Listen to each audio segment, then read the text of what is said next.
It's the SKOR North Twin Show.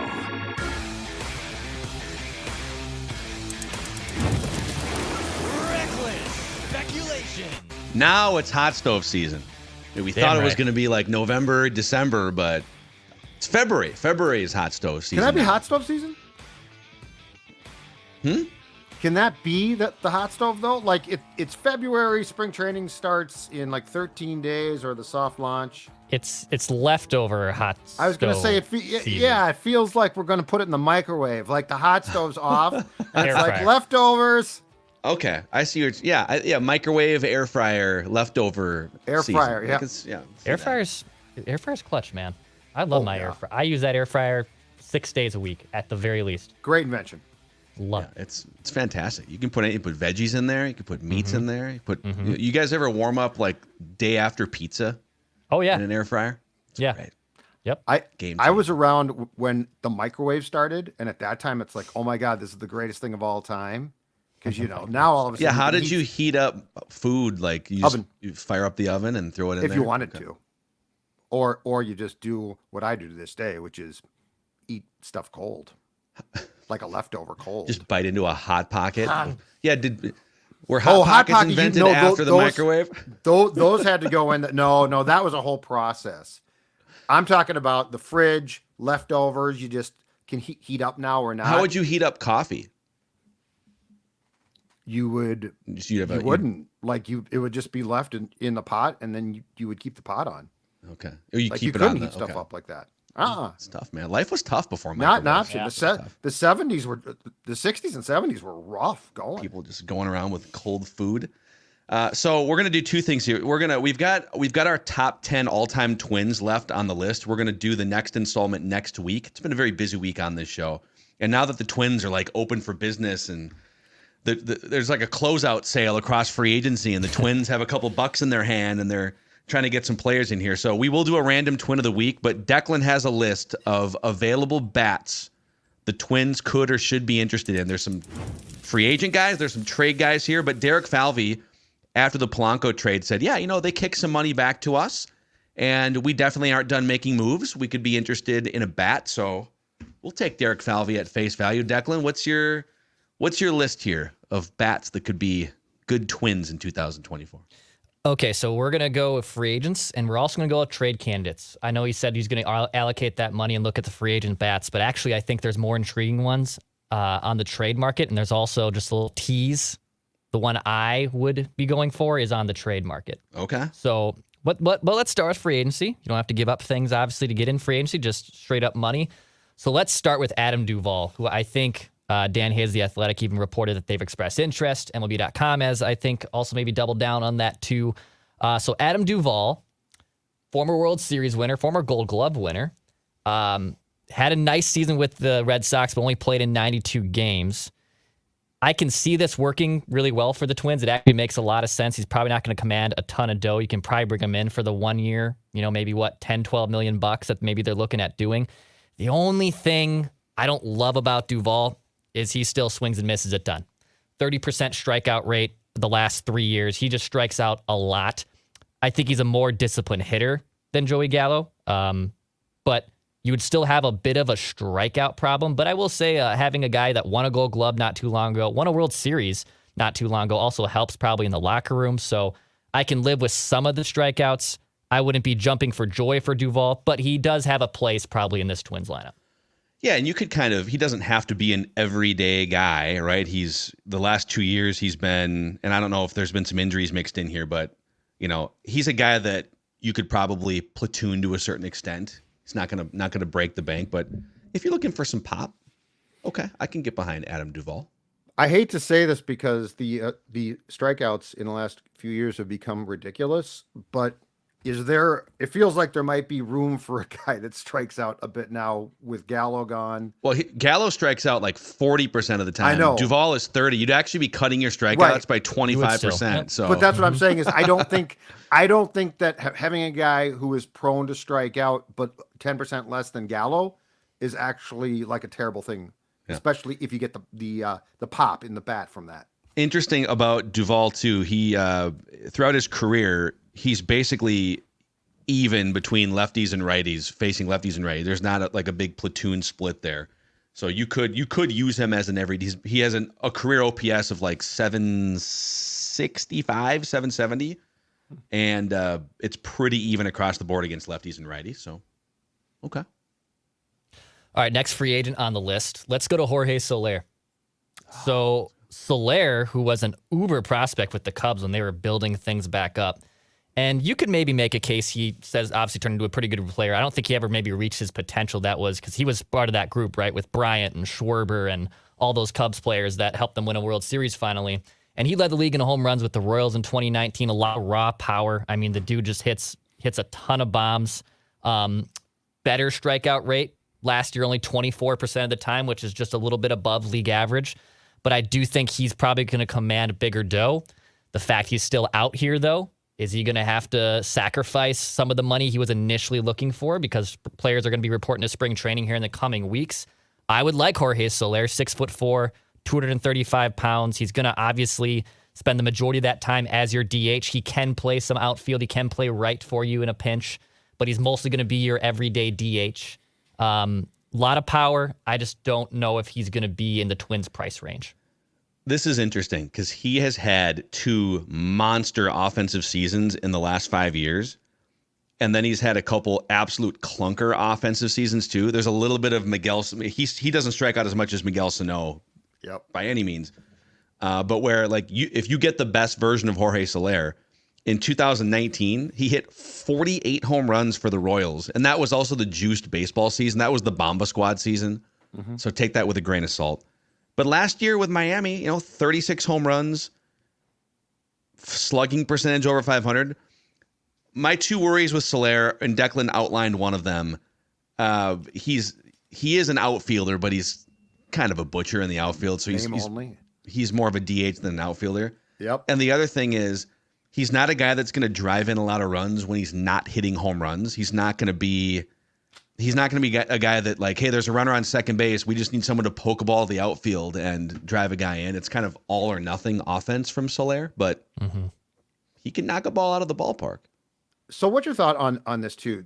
The DH intrigues me. So I sent you guys a note. It was, I think, a Twins projection from MLB Network that had Byron Buxton batting third and center, and thus had Castro DHing. All right. What's our thought process about that spot now? Because do we think that if things go right with Brooks Lee, he comes up pretty quickly, can play some second base, Julian DHs? Do we think that might take some time? Because the DH to me is either pretty wide open or there's ways to fill it, but things would have to go right. I mean, I think it needs to be flexible. I don't think you should have a full-time DH on this team for those reasons. So if you're going to sign a player, you can't sign him saying he's going to be our DH for 120 games. Yeah. Well, I mean, if I would change my mind if you gave me 5 years ago version of Nelson Cruz, but yeah. That thought process for Soler is what you're saying. I don't know how many current available hitters are at the level of where Cruz was when the Twins signed him, but yeah. Right. And look, I just don't think, even though he claims he's going to play center field and be good to go, I just don't know if I can bat Byron Buxton third right away.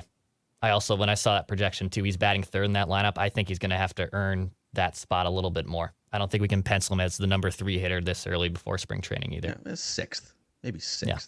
Mm-hmm. 6th, and if he wants to work his way up, go for it. Yeah, there's a few dudes. I mean, the way Julian hit last year should be in the top 3. Royce Lewis should be in the top 3. I think Correa healthy should be in the top 3 or 4, somewhere in there. So, yeah. Okay.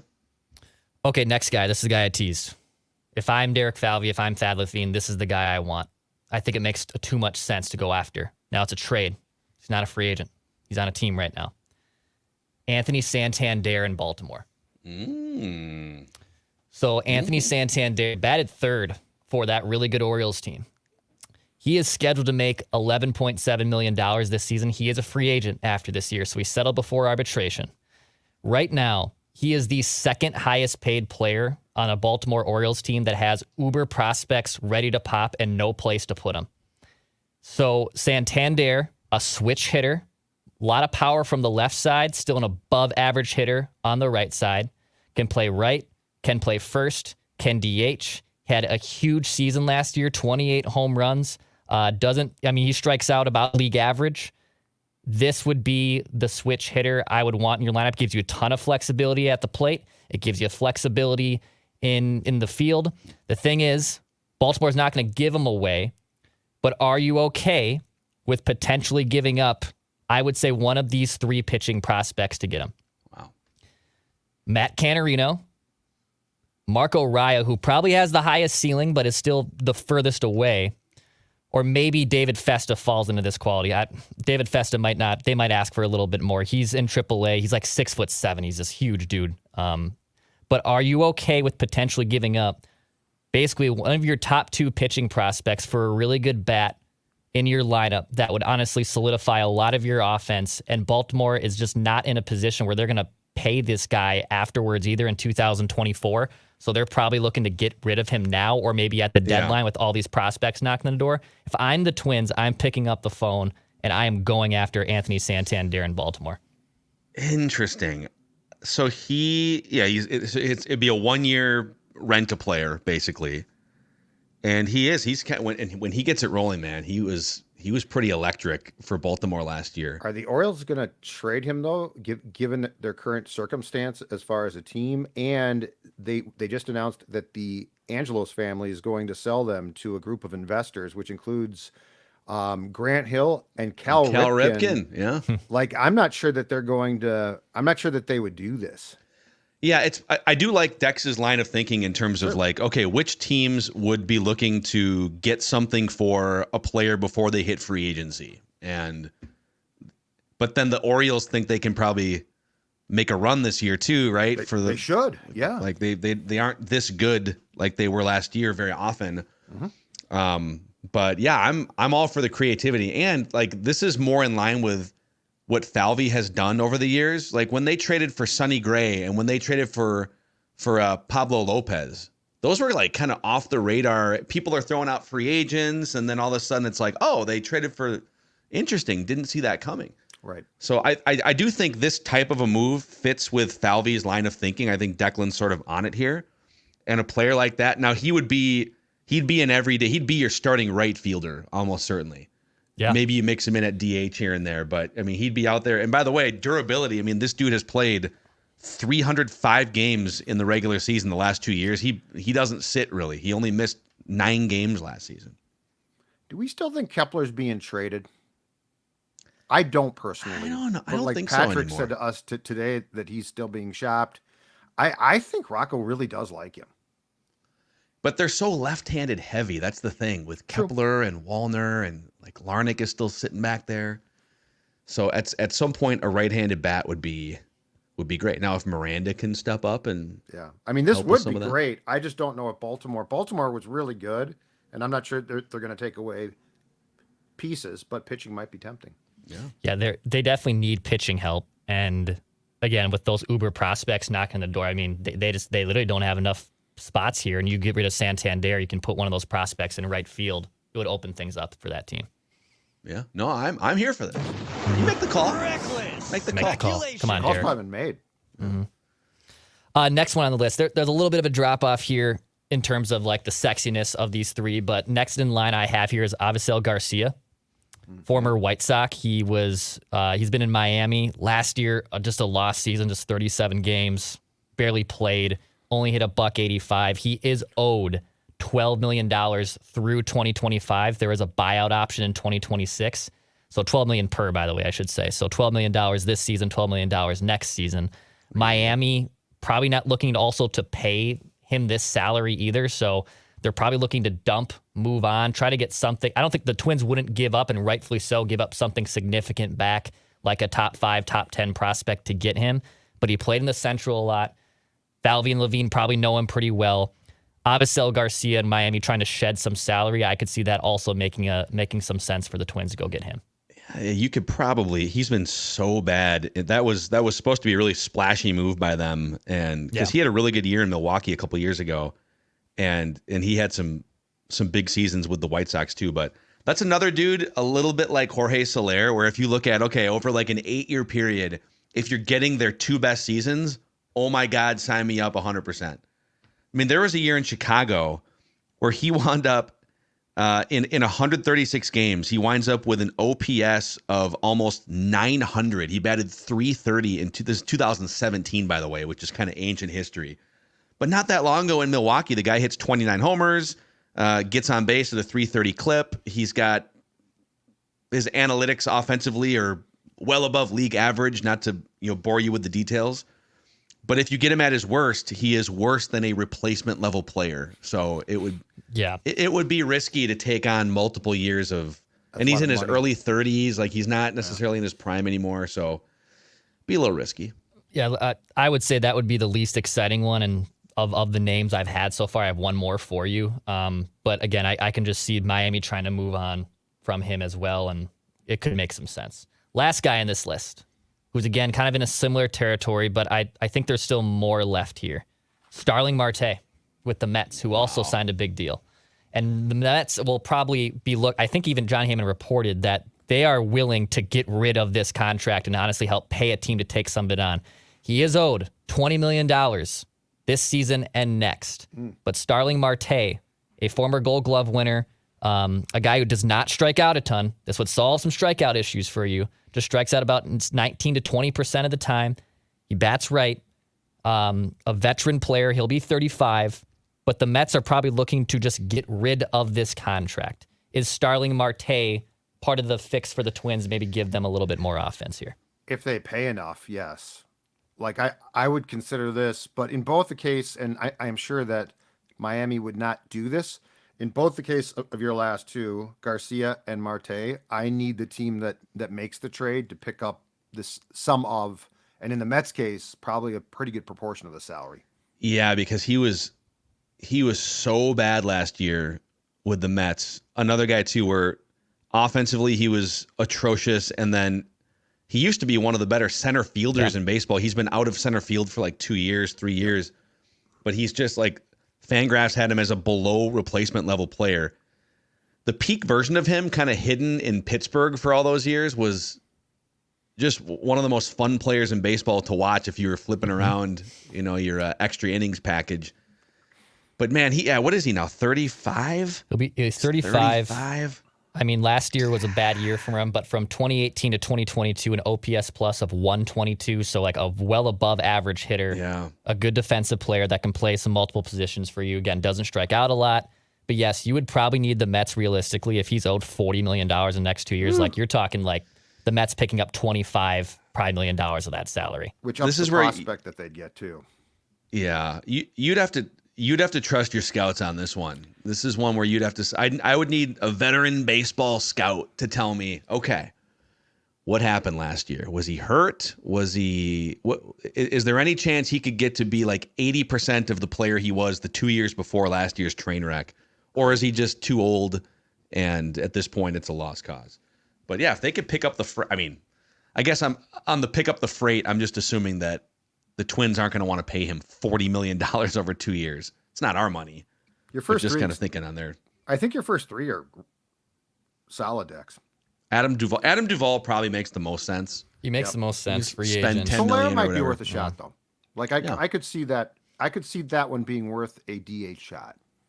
And he'd hit some exciting home runs at Target Field, right? He'd give you like 3 moments this year, a couple walk-offs, like a big 8th inning home run where he walks, some flips Sano his bat. feel to it, right? Like when flair. Miguel would have his 1 or 2 or 3 big Target Field jacks.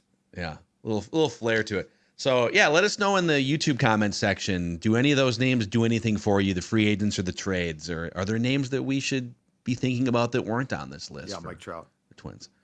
Pick up the phone, man. Why is Mike Trout you guys still lost there? Shohei Ohtani. Why is he should be demanding his way out right now, right? It's like, why did Damian Lillard stay in Portland for all those years? I don't know. But just get out, man. Playing man. for a franchise that's just on the, doing nothing. No one sees you play now. Yeah, come to the Twins where everyone will see you play across the whole country. Come to a time zone where somebody's awake besides the West Coast, dude. All right, it's time for a random twin of the week here, gentlemen. I lost last week, and Declan has 6 consecutive wins. So I throw out the clues Heater. to you and Declan. This is a wild streak, man. Heater. Declan's winning streak includes Orlando Hudson, Tony Batista, Matt Garza, Kent Herbeck, CJ Crone, and Delman Young. My only hope right now is if Phil goes in the time machine for me. Maybe he will. It's a Washington Senator. It's a player. Yeah. Walter Big Train Johnson.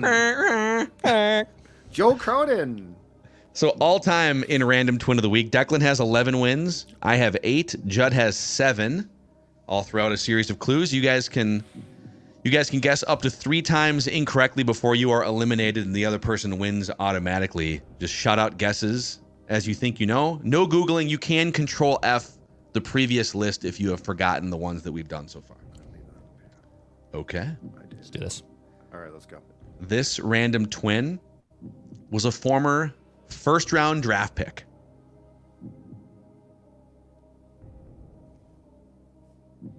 Actually, a top 10 pick. Oh. David McCarty. That's an official guess. Ooh, the aggressiveness All right. of the aggressive. I had to get ahead trying of to this. ambush Declan. Well, it's a 6-game heater. What am I supposed to do? I'm the 80 Olympic hockey team. I'm the U.S. He's the Russians. I had to ambush Tretiak. Okay. This Random Twin played 12 seasons in the majors, in the bigs, in the show. McCarty actually played a while, but not 12 seasons. This Random Twin recently celebrated his 40th birthday.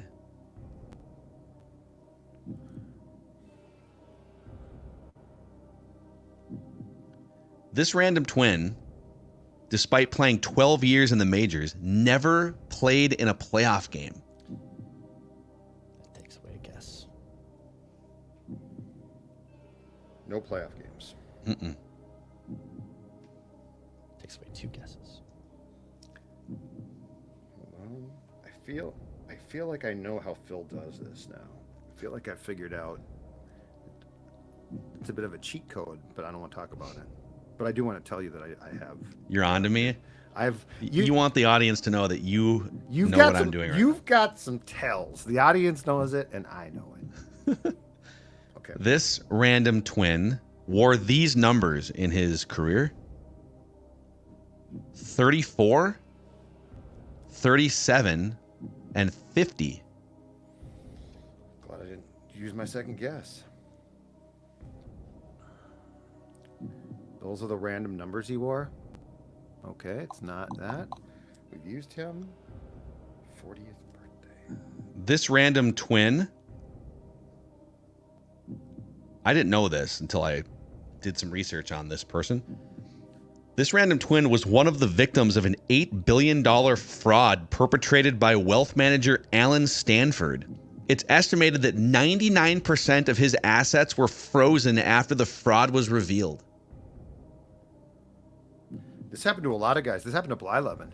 This happened to a lot of did guys in the 70s. But you're talking about this guy. And this was 40. problematic because this player made $47 million playing baseball. Okay, I've got a feeling about this. I've got a feeling this is a rope-a-dope. Okay. Okay. Here are the managers that this Random Twin played baseball for. Are you ready? Mm-hmm. Okay. Willie Randolph, Paul Molitor, Ron Gardenhire, Terry Collins, Jerry Manuel, Rick Renteria, and Brad Osmus. Not in that order. I mixed them up to throw you off the scent.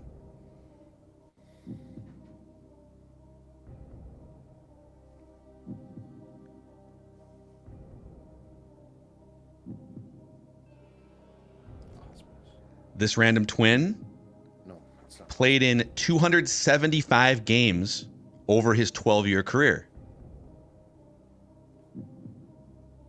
Who is this? 275 games. Who is this? Okay, so those two go together. Those two go together. Okay. Is it Mike Pelfrey? Oh, that's a great guess. That's a great guess. The streak is over. It's over! Oh, man. It's over! Do you believe in The streak- miracles? Yes! Big Pell.